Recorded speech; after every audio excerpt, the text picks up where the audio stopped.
ഇന്ത്യയും അമേരിക്കയും തമ്മിലുള്ള ഈ വ്യാപാര യുദ്ധമുണ്ടല്ലോ, അതിൻ്റെ ഒരു ഗുണഫലമായിട്ട് പറയാവുന്ന ഏക സംഗതി അത് ഇന്ത്യയും അമേരിക്കയുമായിട്ടുണ്ടാക്കിയ ഒരു ധാരണയാണ്, ഒരു കരാർ. ചുരുക്കി പറഞ്ഞാൽ അമേരിക്കയെ അനുനയിപ്പിക്കുന്നതിൻ്റെ ഭാഗമായിട്ട് ഇന്ത്യ ഉണ്ടാക്കിയ ഒരു കരാറാണ് ഇത്. ഒരു വർഷത്തേക്ക് അമേരിക്കയിൽ നിന്ന് ഇന്ത്യ പാചകവാതകം LPG ഇറക്കുമതി ചെയ്യാനായിട്ടുള്ള ഒരു കരാർ ഉണ്ടാക്കിയിട്ടുണ്ട്. അപ്പോൾ അമേരിക്കയിലെ വമ്പൻ കമ്പനികളായ ഷെവറോൺ, ഫിലിപ്സ്, ടോട്ടൽ എനർജീസ് തുടങ്ങിയ വമ്പൻ കമ്പനികളിൽ നിന്നായിരിക്കും ഇന്ത്യ ഈ LPG കൂറ്റൻ ടാങ്കറുകളുണ്ടല്ലോ, നമ്മുടെ കപ്പലുകളിലെ വലിയ ടാങ്കറുകളിൽ നിറച്ച് ഇന്ത്യൻ തീരങ്ങളിലേക്ക് എത്തും. വരുന്ന ജനുവരിയോടുകൂടി ഈ കൺസൈൻമെൻറ്റുകൾ ഇന്ത്യയിലേക്ക് എത്തി തുടങ്ങും എന്നുള്ളതാണ് വിവരം. അപ്പോൾ ഇത് ഇന്ത്യക്ക് വളരെ ഗുണകരമാകും. കാരണം അമേരിക്കയിൽ നിന്ന് വളരെ വില കുറഞ്ഞാണ് ഈ പാചകവാതകം LPG നമുക്ക് കിട്ടുന്നത് എന്നുള്ളത് നമ്മൾ മനസ്സിലാക്കണം. അതിന് കാരണവുമുണ്ട്. കാരണം അമേരിക്കയിൽ ഈ പെട്രോളിയം ഉൽപ്പാദനം വലിയ രീതിയിൽ വർദ്ധിച്ചു. ഈ ക്രൂഡ് ഓയിലിൻ്റെ ഉൽപ്പാദനം അടക്കം വലിയ രീതിയിൽ വർദ്ധിച്ച സാഹചര്യത്തിൽ അതിൻ്റെ ഉപോൽപ്പന്നമായ പെട്രോളിയം ഖനനം ചെയ്തെടുക്കുമ്പോൾ അതിൻ്റെ കൂടെ കിട്ടുന്ന ഒരു സംഗതിയാണ് ഈ LPG, ലിക്വിഫൈഡ് പെട്രോളിയം ഗ്യാസ് എന്നുള്ളത്, ലിക്വിഡ് പെട്രോളിയം ഗ്യാസ് എന്നുള്ളതുകൊണ്ട് നമ്മൾ മനസ്സിലാക്കണം. അപ്പോൾ ഈ പറയുന്ന LPG അവിടെ വലിയ അളവിൽ കുന്നുകൂടിയ അവസ്ഥയിലാണ്. അതിന് വലിയ മാർക്കറ്റ് കണ്ടെത്താൻ അമേരിക്കയ്ക്ക് സാധിച്ചില്ല. അതിന് കൂനിന്മേൽ കുരു എന്ന് പറയുന്നത് പോലെ അമേരിക്കയിൽ വേനൽക്കാലം കൂടി തുടങ്ങുകയാണ്. അപ്പോൾ വേനൽക്കാലം തുടങ്ങിക്കഴിഞ്ഞാൽ പിന്നെ അവിടെ ഈ LPGക്ക് വലിയ ചെലവ് കുറയുകയാണ്. കാരണം ഈ റൂം ഹീറ്ററുകളുടെ ആവശ്യം ഉണ്ടാകുന്നില്ല. ആ ഒരു സാഹചര്യത്തിൽ ആഭ്യന്തര വിപണിയിൽ വലിയ ഡിമാൻഡ് കുറയുന്നതുകൂടി ചെയ്തതോടുകൂടി അമേരിക്കയിൽ സ്ഥിതി വഷളായി. അപ്പോൾ ആ സാഹചര്യത്തിൽ ഇത് വിപണി കണ്ടെത്തുക എന്നുള്ളതിൻ്റെ ഭാഗമായിട്ടാണ് ഇന്ത്യ അടക്കം അമേരിക്ക ഇത്തരം കാര്യങ്ങളിലേക്ക് ക്ഷണിച്ചത്. സമ്മർദ്ദത്തിലാക്കി ഇന്ത്യയിൽ നിന്ന് ഒരു കരാർ അമേരിക്ക ഉറപ്പിച്ചെടുത്തത്. അപ്പോൾ ഇന്ത്യ ഇക്കാര്യത്തിൽ ഇന്ത്യയുടെ പരമ്പരാഗത വിതരണക്കാരെന്ന് പറയുന്നത് മിഡിൽ ഈസ്റ്റ് രാജ്യങ്ങളായിരുന്നു. പറഞ്ഞു കഴിഞ്ഞാൽ ഖത്തർ, UAE, സൗദി അറേബ്യ എന്നിവിടങ്ങളിൽ നിന്നാണ് ഇന്ത്യ ആവശ്യമുള്ളതിൻ്റെ 80% LPG ഇറക്കുമതി ചെയ്തുകൊണ്ടിരുന്നത്. അതിൽ ഖത്തറിൽ നിന്ന് 27%, UAEയിൽ നിന്ന് 26%, സൗദി അറേബ്യയിൽ നിന്ന് 19% പാചകവാതകമാണ് ഇന്ത്യ കൊണ്ടുവന്നിട്ടിരുന്നത്. അപ്പോൾ അമേരിക്കയിൽ നിന്ന് നമുക്ക് ആവശ്യമുള്ളതിൻ്റെ 10% LPG കൊണ്ടുവരാൻ സാധിക്കും എന്നുള്ളതാണ് കണക്ക്. ഇപ്പോൾ അളവിൽ പറയുകയാണെങ്കിൽ ഏകദേശം 22 മില്യൺ ടൺ പാചകവാതകമാണ് നമ്മൾ ഒരു വർഷം നമ്മുടെ മൊത്തം ഉപയോഗം എന്ന് കണക്കാക്കുക. അതിൻ്റെ 10%-ഓളമാണ് നമ്മൾ അമേരിക്കയിൽ നിന്ന് കൊണ്ടുവരാൻ ഉദ്ദേശിക്കുന്നത്. അപ്പോൾ ഇവിടെ ഏതാണ്ട് 48 വലിയ ഭീമൻ ടാങ്കറുകളിലായിട്ടാണ് ഈ പാചകവാതകം ഇന്ത്യയിലേക്ക് എത്തുക എന്നുള്ളത് വരുന്നു. അപ്പോൾ ഇത് കൈകാര്യം ചെയ്യുക ഇന്ത്യയിലെ പൊതുമേഖല എണ്ണ കമ്പനികളായിരിക്കും. അതൊന്ന് Indian oil corporation, Bharat petroleum corporation, അതേപോലെ ഹിന്ദുസ്ഥാൻ പെട്രോളിയം കോർപ്പറേഷൻ ലിമിറ്റഡ്.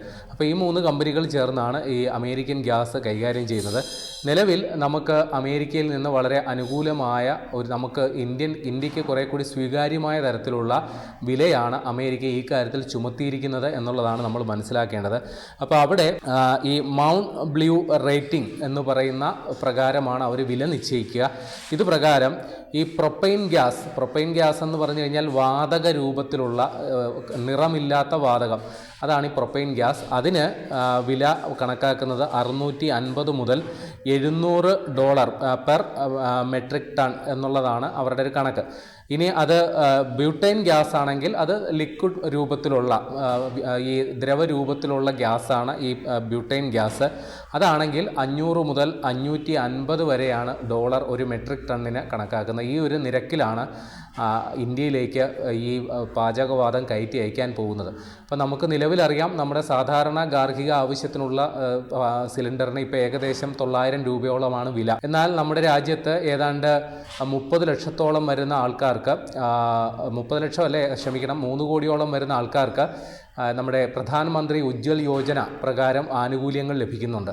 അപ്പോൾ ഇത് പ്രകാരം ഏതാണ്ട് 500 മുതൽ 550 രൂപ വരെയാണ് ഈ പ്രത്യേക പരിഗണന അർഹിക്കുന്ന കുടുംബങ്ങൾക്ക് പാചകവാതകം ഇപ്പോൾ നൽകിക്കൊണ്ടിരിക്കുന്നത്. വലിയൊരളവിൽ സബ്സിഡി ഈ ഇനത്തിൽ കേന്ദ്ര സർക്കാർ വഹിക്കുന്നുണ്ട്.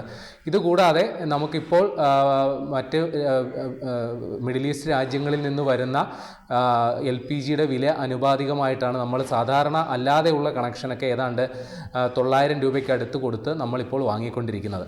അപ്പോൾ അമേരിക്കൻ LPG കൂടി നമ്മുടെ വിപണിയിലേക്ക് രംഗപ്രവേശം ചെയ്യുമ്പോൾ സ്വാഭാവികമായി സപ്ലൈ കൂടിയാൽ അതിൻ്റെ വില കുറയും എന്നുള്ളതാണല്ലോ ഒരു തത്വം. അപ്പോൾ ഇത് പ്രകാരം സ്വാഭാവികമായിട്ടും മിഡിൽ ഈസ്റ്റ് രാജ്യങ്ങൾക്കും അവരുടെ LPGയുടെ വില കുറയ്ക്കാനായിട്ട് നിർബന്ധിതമാകുന്നൊരു സാഹചര്യം ഉണ്ടാകും.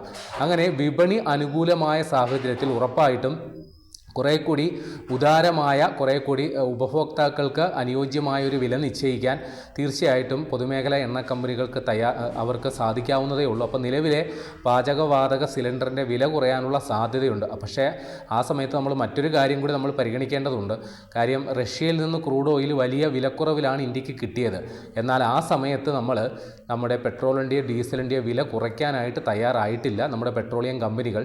എന്നാൽ പാചകവാതകത്തിൻ്റെ കാര്യത്തിൽ ആ സമീപനം തന്നെ ആകുമോ എന്നുള്ള കാര്യം നമുക്കിപ്പോൾ പറയാനൊക്കില്ല. ഏതായാലും കേന്ദ്ര സർക്കാർ വലിയൊരു സൂചന ഇക്കാര്യത്തിൽ നൽകിയിട്ടുണ്ട്. വലിയ രീതിയിലുള്ള വില ഇളവ് ഇക്കാര്യത്തിൽ അമേരിക്കൻ പാചകവാതകം ഇന്ത്യക്ക് കിട്ടുന്ന പക്ഷം ഉണ്ടാകുമെന്നുള്ള സൂചനയാണ് കേന്ദ്ര സർക്കാർ നൽകിയിട്ടുള്ളത്. ഏതായാലും 1 വർഷത്തേക്കുള്ള ഒരു കരാറാണ് ഇക്കാര്യത്തിൽ ഇന്ത്യയും അമേരിക്കയും തമ്മിൽ ഉണ്ടാക്കിയിരിക്കുന്നത്. അതിന് കാരണം മിഡിൽ ഈസ്റ്റ് രാജ്യങ്ങളിൽ നിന്ന് കൊണ്ടുവരുന്നതിന് അപേക്ഷിച്ച് നോക്കുമ്പോൾ വലിയ രീതിയിലുള്ള കടത്തുകൂലി അല്ലെങ്കിൽ സമയദൈർഘ്യം അമേരിക്കയിൽ നിന്ന് ഇവിടം വരെ ആ പാചകവാതകം എത്തുമ്പോൾ ഉണ്ടാകുന്നു എന്നുള്ളത് തന്നെയാണ്.